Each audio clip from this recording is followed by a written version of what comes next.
pertama ada resiko deteksi. Resiko deteksi adalah resiko bahwa auditor tidak akan dapat mendeteksi salah satu material yang ada dalam suatu asersi. Artinya, auditor tidak akan menemukan salah saji material yang ada di dalam sebuah asersi.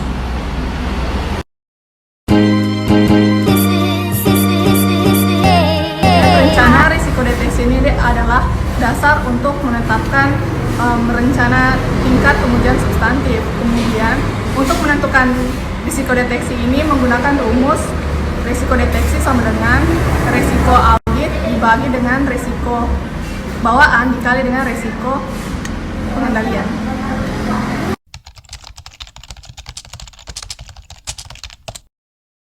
Selanjutnya itu ada rancangan uji substantif. Untuk mendapatkan dasar yang masuk akal dalam memberi pendapat atas laporan keuangan kliennya, auditor harus memperoleh bukti kompeten yang cukup seperti disyaratkan oleh standar pekerjaan lapangan ketiga dalam standar auditing. Perancangan pengujian substantif meliputi penentuan sifat, saat, dan luas pengujian yang diperlukan untuk memenuhi tingkat risiko deteksi yang dapat diterima untuk setiap asersi.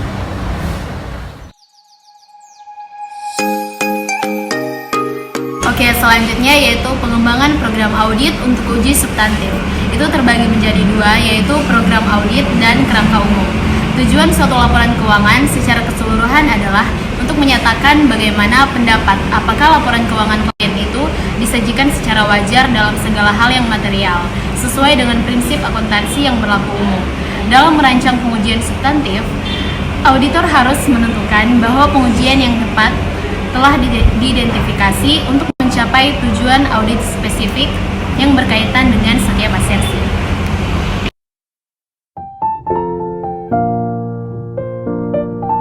Tentang program audit untuk pengujian substantif.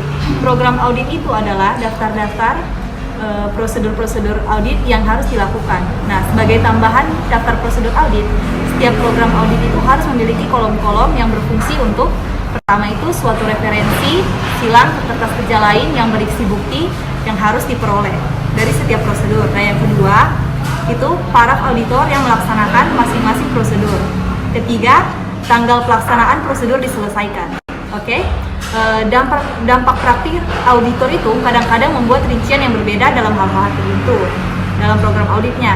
Jadi, dalam keadaan bagaimanapun, program audit hendaknya itu cukup detail agar dapat memberikan garis-garis besar pekerjaan yang akan dilakukan. Kedua, dasar untuk koordinasi, supervise, dan pengawasan audit. Ketiga, catatan mengenai pekerjaan yang dilakukan.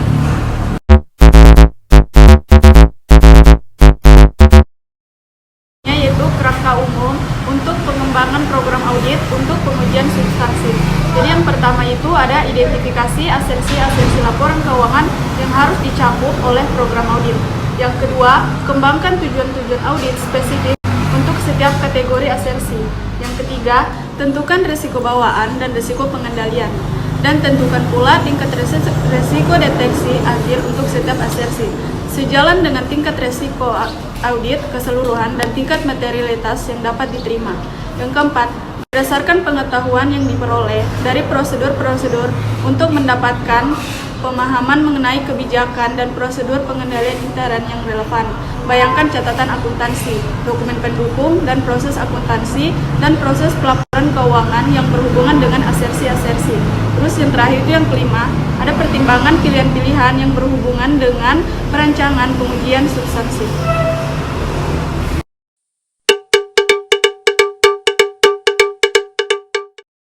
Pertimbangan khusus dalam rancangan uji substantif. A. Rekening-rekening laba rugi.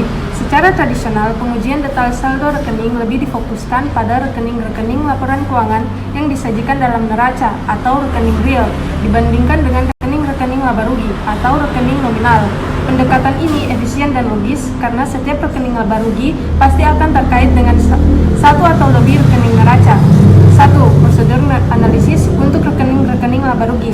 Prosedur analisis bisa menjadi menjadi alat auditor dalam mendapatkan bukti tentang saldo-saldo rekening laba rugi. Jenis pengujian substantif bisa digunakan secara langsung atau tidak langsung. 2. Pengujian detail untuk rekening-rekening laba rugi. Apabila bukti yang diperoleh dari prosedur analisis dan dari pengujian detail atas rekening neraca yang berkaitan tidak mengurangi risiko deteksi pada tingkat rendah yang dapat diterima, maka diperlukan pengujian detail langsung atas asersi-asersi yang berhubungan dengan rekening-rekening laba rugi.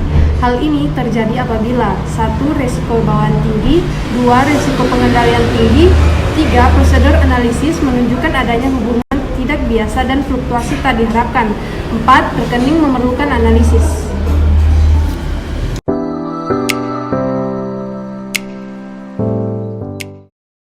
Program audit dalam penugasan pertama. Dua hal yang memerlukan pertimbangan khusus dalam merancang program audit untuk audit dalam penugasan pertama adalah penentuan ketetapan saldo-saldo awal rekening pada periode yang diaudit. Kedua, penentuan prinsip-prinsip akuntansi yang digunakan pada periode yang lalu sebagai dasar untuk menentukan konsistensi penerapan prinsip tersebut pada periode berjalan.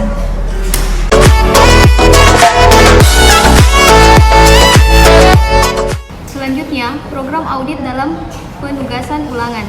Dalam suatu penugasan ulangan, auditor memiliki akses pada semua program yang digunakan pada periode yang lalu dan kertas kerja yang berkaitan dengan program tersebut. Dalam situasi demikian, strategi awal audit biasanya ditetapkan auditor berdasarkan asumsi bahwa tingkat resiko dan program audit untuk pengujian substantif yang digunakan pada periode yang lalu akan tepat digunakan pada periode berjalan. I see you at the movies. I see you